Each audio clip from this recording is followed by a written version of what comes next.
हुजूर नबी करीम सली अल्लाह अलैहि वसल्लम की 4 बेटियां थीं और सबकी शादियां हुईं। हर बेटी का निकाह मुख्तलिफ अफराद से हुआ, जिनमें से बाज सहाबा कराम रजी अल्लाह इन्हम जलील अल कदर थे। तफसील दर्ज झेल है। 1। हज़रत ज़ैनब रजी अल्लाह अन्हा शौहर अबुल आस बिन रबिया। हज़रत ज़ैनब रजी अल्लाह अन्हा का निकाह हुजूर के चचा ज़ाद बहन हाला बंत ख्वीलत के बेटे अबुल आस से हुआ था। इब्तदा में अबुल आस ईमान नहीं लाए थे, लेकिन बाद में मुसलमान हो गए। 2। हज़रत रक़िया रजी अल्लाह अन्हा। पहला निकाह अतबा बन अबू लहब, नबूत से पहले हवा, बाद में तलाक हो गई। दूसरा निकाह हज़रत उस्मान बिन अफ़ान रजी अल्लाह इन्हा।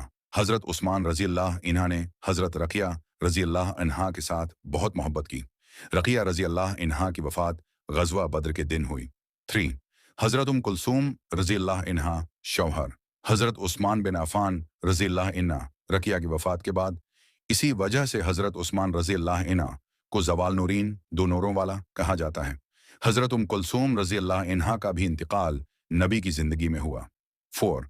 हज़रत फ़ातिमा ज़हरा रजी अल्लाह इन्हा शवहर हज़रत अली बिन अबी तालिब रजी अल्लाह इन्हा। उनके बत्न से हज़रत हसन, हुसैन, ज़ैनब और कुलसूम पैदा हुए।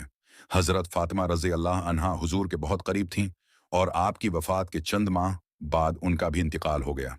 खलासा: बेटी का नाम शवहर का नाम हज़रत ज़ैनब अबुल आस बिन रबिया, हज़रत रक़िया, हज़रत उस्मान बिन अफ़्फ़ान, हज़रत कुलसूम, हज़रत उस्मान बिन अफ़्फ़ान, हज़रत फ़ातिमा ज़हरा, हज़रत अली बिन अबी तालिब।